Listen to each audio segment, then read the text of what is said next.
Hey everybody, and welcome to Autumn Leigh at Home. Today, I am gonna take my own advice and go ahead and not shop, but maintain. And what I mean by that is finding things around my house that I either need to update, maintain, fix, or change the batteries of, things that I can do around here rather than bringing more items into my house. I'm gonna take care of what I already have.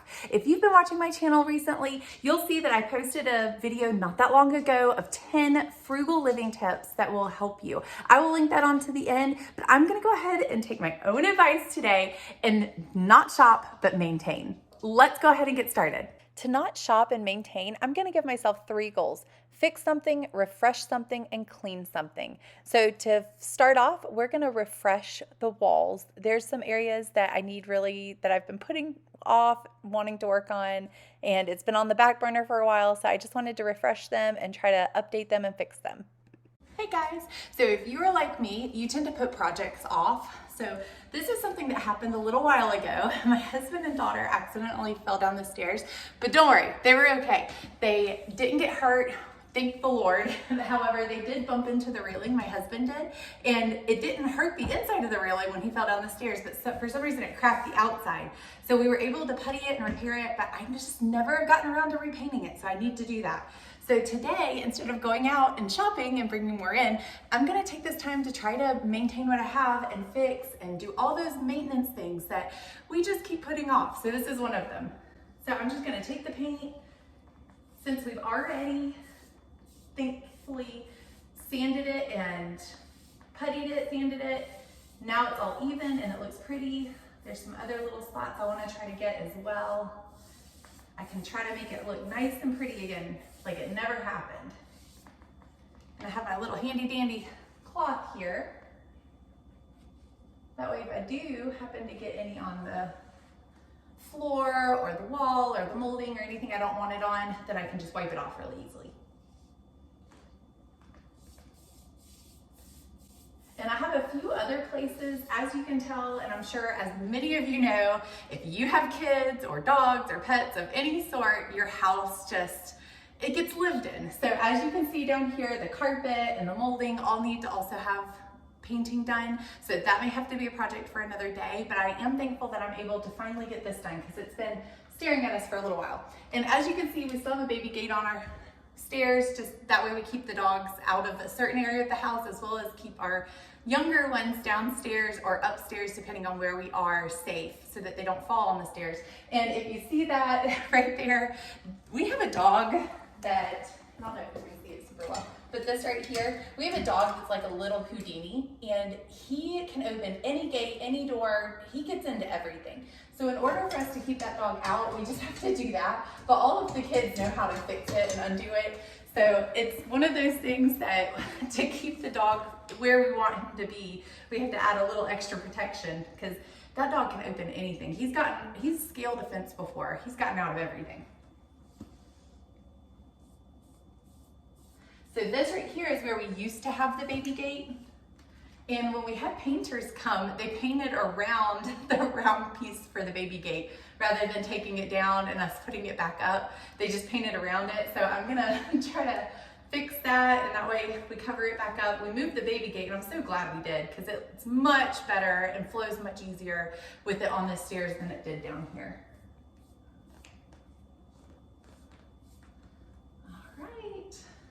So I'm just gonna go through the house and see if I see any other areas that just need a little extra love with this color paint that I already have out, and I will see you back for the next project. Okay, so another way that I like to try to take care of and maintain what I have is by repairing stuff. So instead of going out and buying a whole new dress-up gown just because this one happens to have a hole in it somewhere, right here, right there, you can see there's a hole where there should not be a hole. Instead of going out and buying all new things, it's an American thing where we just like to throw stuff out really quick if it has any kind of disfigurement or any kind of brokenness, rather than trying to think of creative ways to repair it. So instead of throwing this out and just buying a whole new outfit, and this is just an example, you can kind of come up with ideas that you have at your house as well, of things that you can repair rather than just throw away, and use your time wisely to do that instead of having to spend even more time, gas, and money to go out and buy a whole new thing. So this, like I said in that other video that I made, is one of those ways that I maintain things that we have and just take care of what we have, is by repairing it. So one of the things that I do is take the dress-up dresses and I just try to fix them. So I'll show you how I do that really quick. And I'm hoping to repair a couple pillows that these fell off of. So we'll see if we can have time and get to that as well. But I'm gonna try to find a yellow, which I have right here. And I'm just going to sew this up. So I'll sew this up so you can see how I do that. I have terrible eyesight, so I have to use reading glasses in order to see anything. And I just keep, you can easily find these at different stores like Walmart or something like that, and just keep a bunch of different colored thread. I know it seems like an expense up front, however, it has saved me time and time again. I've repaired my son's jeans, my girls' dresses, holes in shoes, well, maybe not shoes, but holes in pants and shirts, and I've repaired my husband's pants for work multiple times.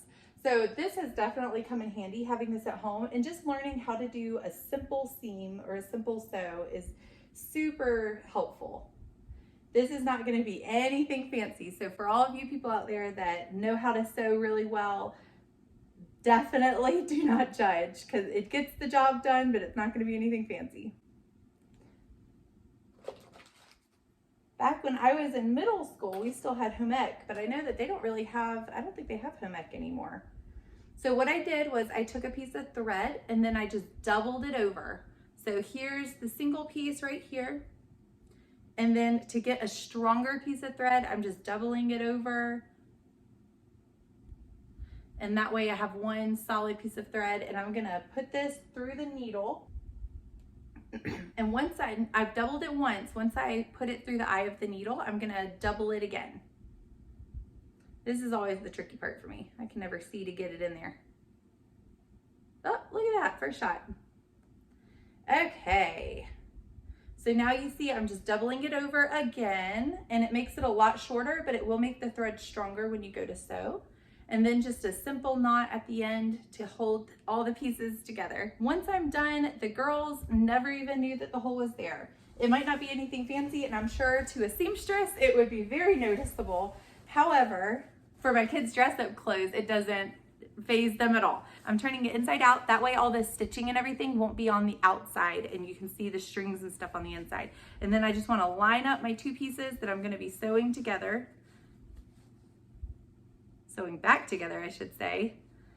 And then from here, I'm just gonna take it and pull it gently, bring it around, stick it in one side and back out the other.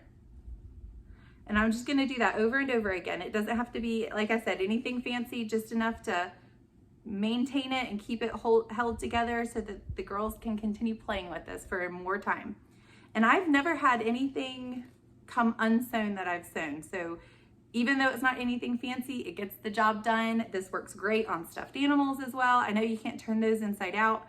However, you can do pretty much the same thing, or you can do kind of like a cross stitch. The idea behind this, again, is instead of buying new stuffed animals or new dress-up clothes or new clothes for your kids, you can learn how to do a very simple repair. And that way, instead of buying brand new stuff and feeling like you have to throw it out, you can easily maintain it and just take care of what you have, and that will save you money in the long run. I started about right here, and I'm just bringing it over, and see this hole's actually pretty big right there. And I'm just going one at a time, and the fabric is very thick because, as you can imagine, with it being a belle dress or a princess dress, it has a lot of layers. I'm not doing anything fancy. All I'm doing is bringing it across and going through both sides of the fabric, pulling it through and kind of tightening it a little bit. If we don't get all the way, it's not a big deal. Oh, we're almost all the way over, and I have some extra thread, so I may go back through a little bit. Now, if you were repairing pants or clothes that you wear typically, you would want to probably do a little bit of a fancier seam, but this is just for my kids' dress-up dress, so I'm not too concerned about it. I do want to make sure that I'm leaving enough string, so that's probably about it right there. I want to finish, and we finished our hole because there's no more hole there, so that's great.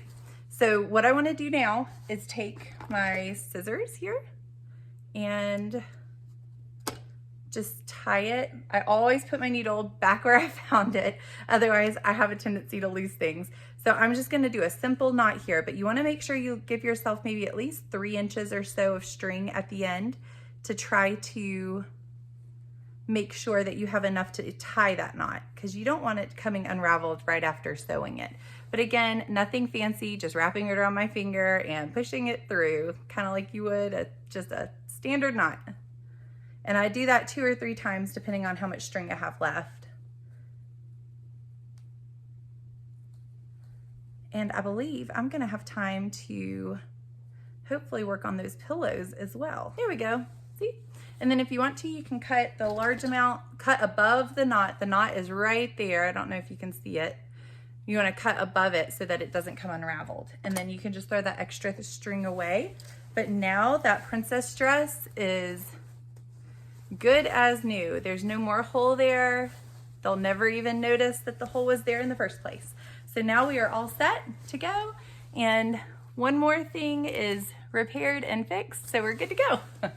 Now I'm gonna see if I can work on these pillows and try to get these pillows fixed as well. These are also pillows from my girls' room. These are decorative pillows from my girls' room. And as you can see, over time with rough play and having 4 kids, they tend to fall off. So I need to try to sew these back on. I've sewn 1 or 2 back on already. And as time goes on, I'm sure I'll have to sew more back on, but I have 3 here, so we're gonna go ahead and try to get those sewn back on as well. A lot of us like to do retail therapy, but we have all of these looming things in the back of our mind of things that we need to do at the house. And if you save money by staying home and caring for those things and checking them off your list, it's also therapeutic as well.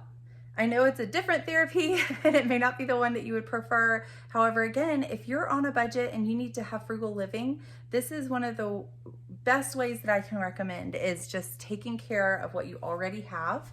And therefore your house stays better, your mind stays better, your pocket stays better, and you don't end up using as much money as you thought you would. Okay, so I just sewed that part right there. Now I'm going to take this and kind of do the same thing that I did with the dresses. I'm just gonna, and this won't take as many stitches, so all I have to do is this a couple times, I think. And to save this for my next one, I'm just gonna stick it right there and trim up some of these extra, you can see these extra pieces. Since this isn't a dress and we can't hide those pieces, I wanna try to get those taken care of so that we don't see them.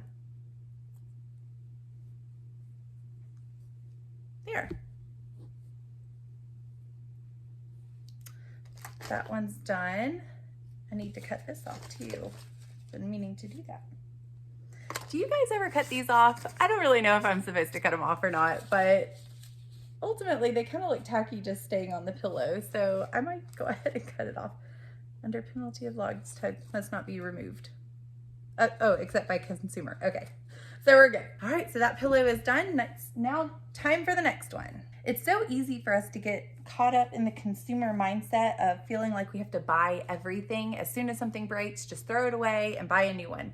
But if you're living frugal, this is one of the best things that you can do to save yourself money, is learn how to repair stuff, and even home maintenance, which I will say is something that is not something I'm great at, but I would love to try to get better at. Instead of buying, we maintained what we have, because these are still really cute pillows that we had gotten, and my kids can continue to be rough with them, so we're good.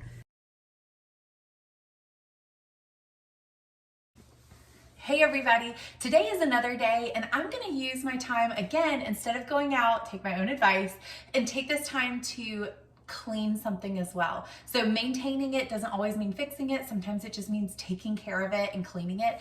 As you can see, the front of my oven is dirty, but the inside is atrocious. I'm actually highly embarrassed by this. I really desperately need to clean it. I think I was putting it off because I wasn't really sure what this was. And thankfully I had my husband look it up. I didn't realize you could buy liners for your oven. I just never knew that. So I wasn't sure if there was an easy way to get it out, because when I first tried to gently tug on it, it was stuck and I didn't want to break my oven. So my husband looked into it. It's fine, it's easy and safe to take out. So we'll do that and I'll clean this and go ahead and get started. So we were able to refresh something and clean something and fix something, which is great because now we are able to take care of what we have rather than just go buy more stuff to fill it. I have my distilled white vinegar here, as well as a glass bottle that I did have water. I don't know if you can see it really well. I had water and peppermint in it, and I was trying to use the peppermint oil and water spray mixture to keep bugs off of our patio, because we tend to have a lot of flies in this area, and I don't really know why. And it seemed to help a little bit. I wouldn't say that it was the best solution and worked totally 100%, but it did help. So we may try it again this summer, but because it had peppermint oil in it, it smelled very strongly of peppermint. So I went ahead and washed it out with dish soap, and it still smells like peppermint, but it's not as strong, and it still has a little bit of dish soap in it, the Dawn detergent or Dawn dish soap. However, when I was looking up online different recipes that we can use to clean the oven, it said a little bit of essential oil is not going to hurt anything, as well as it could give you a good scent, or you could use the lemon juice or fresh lemon juice.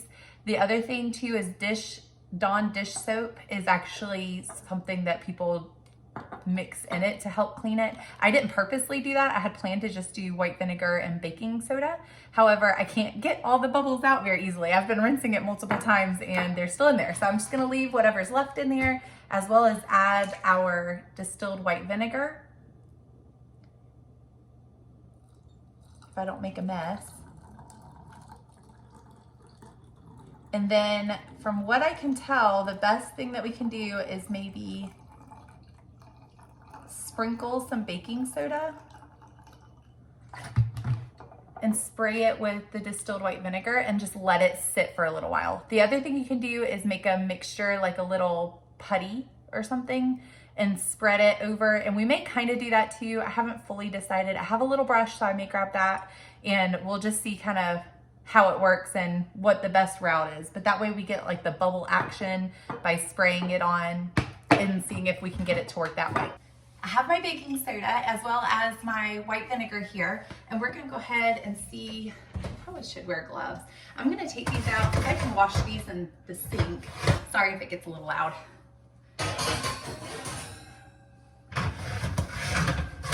Here we go. Okay, and then this is the liner that I was talking about. My husband gave it a tug. I had started tugging it, and I was afraid that I was gonna break something by continuing to tug it. So because it was stuck. However, when he came in here, it came out very easily. And this is an oven liner that you can buy at the store. I just didn't realize what it was until we looked it up. So that should make our cleaning a lot easier and go a lot quicker, because then I'm not having to scrub the bottom of it. However, at the moment, because we're being budget friendly and living frugal, I don't plan to buy any more of these, and unless I just see a huge difference. But right now, I didn't used to have one at my old oven at my old house, and we were just fine. We could live without it. So this is one of those handy things that if it's worth it to you, then great. If not, then don't worry about it. Let's see if I can fold it and not make a mess.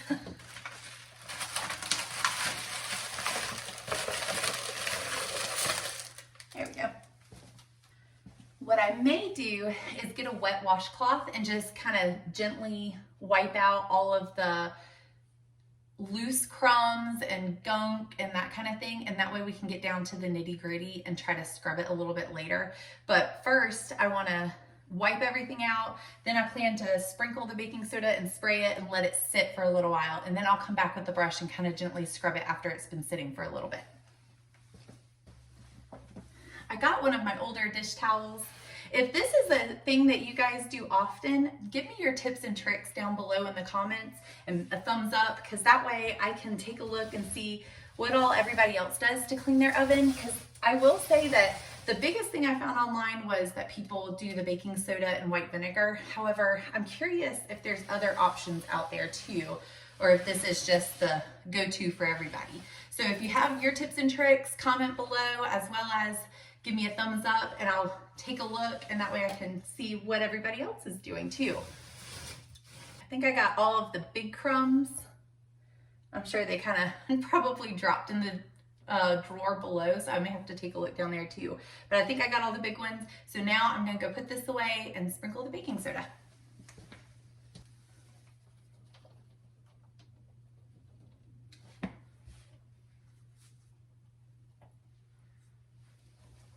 And from what I can tell, it was okay to clean the coil. I wasn't really sure about that, but from what I can tell, you can wipe it down just like everything else. So we'll see how it does as I clean it. Let's do a spray rather than a squirt. And I may actually take the brush and kind of brush it around too. That way the baking soda gets everywhere.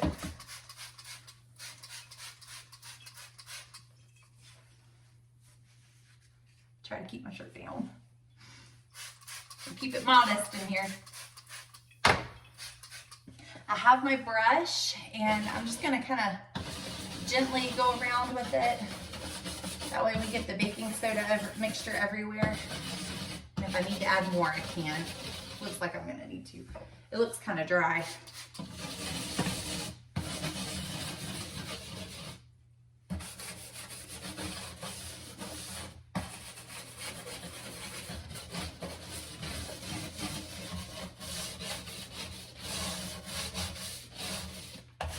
So when I'm doing this, I'm not trying to get every little piece scrubbed off yet. I'm just trying to kind of spread the baking. Sorry, I know it's loud. I'm just trying to spread the baking soda around. I'm not trying to get every little piece off yet. And that way the baking soda and white vinegar mixture can set on here and loosen up all those tight pieces that are hard to get off, and that way I don't have to scrub as hard later. But it looks like I do want to add more baking soda and a little more white vinegar just to make sure we have a good coating.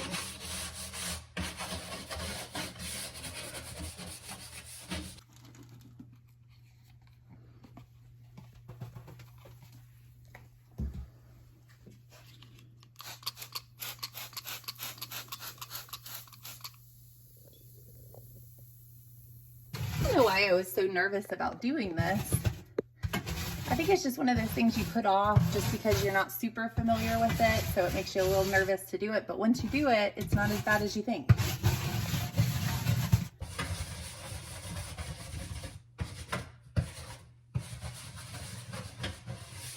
I think I, for the most part, have a nice kind of pasty mixture of things, and I'm just gonna let this sit for a little while, and then I will be back and we will finish cleaning this together.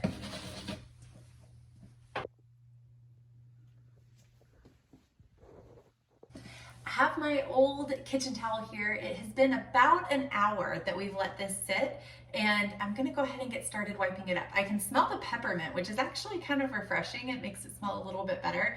And I did look up, before I even sprayed all of this on here and we got started, I looked up because I wasn't sure if it's okay to use peppermint oil in your oven. I know some people bake with essential oils and that sort of thing. However, I had never looked up peppermint oil, so I just wanted to double check, and I didn't find anything that said that it wasn't safe to use it, and everything that I read seemed like it was, so hopefully that is fine. But I think I had gotten most of it out anyway, so it should be fine.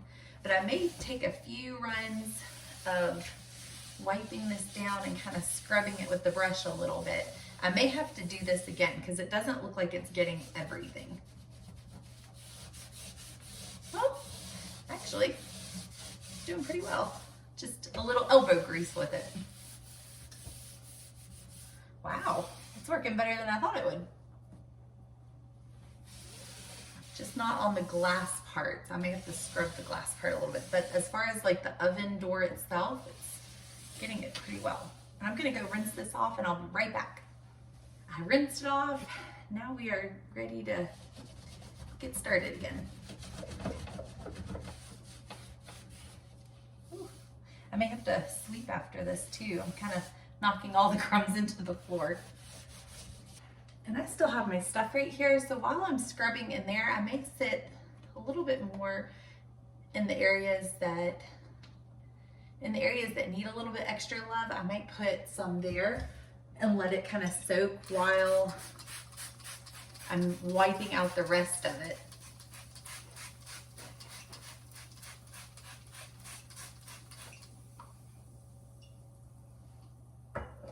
I'm just gonna let this soak again while I'm wiping out in here.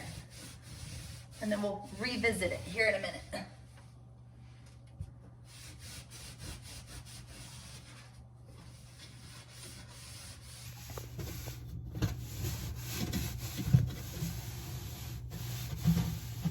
I am almost finished. I've gotten most of it out. There's still a little bit of staining along here. And again, I haven't used very many options of cleaning ovens. I would not say I'm proficient at it. So again, if you have any options in the comments to get the stains off or to clean it even better, definitely let me know. And that way we can share it with everybody else. But right now, I would say the baking soda and the white vinegar is working, and it definitely is a lot cleaner than it was. However, I feel like there could be a little bit of a better step, and it could be that I should have made that paste and let it set even longer. However, I felt like an hour was a decent amount of time, but we went ahead and let it sit, and I will say it definitely looks 100 times better than it did before, for sure. But if we're going through all this effort to try to clean an oven, you would love for it to work the first time the best way possible, rather than having to come back and redo it over and over again just to get the extra stains off and try different things. So let me know your thoughts and what you guys use at your homes, and we'll go from there. But until then, I would say this is definitely better than it was when we started. So we're still good. I think I forgot to get a before video, but here's what it looks like after. Definitely much better. You can still see a little bit of staining around the edge here, and I did scrub that multiple times, but I couldn't get it off. And then same thing on the inside, a couple of places, but overall so much better. And then the glass, I had a hard time getting some of these spots off. With a lot of elbow grease, I got a good number of them off, but wasn't able to get all. But still very happy with how it turned out. Now it's time to sweep the floor. Today we are all done. I was able to refresh something, fix something, and clean something. Thank you so much for joining me. I do want to take a minute to say how much I appreciate you guys, and I am so thankful that you're able to take this time to join me today. Please like, subscribe, and share, and I hope to see you guys next time.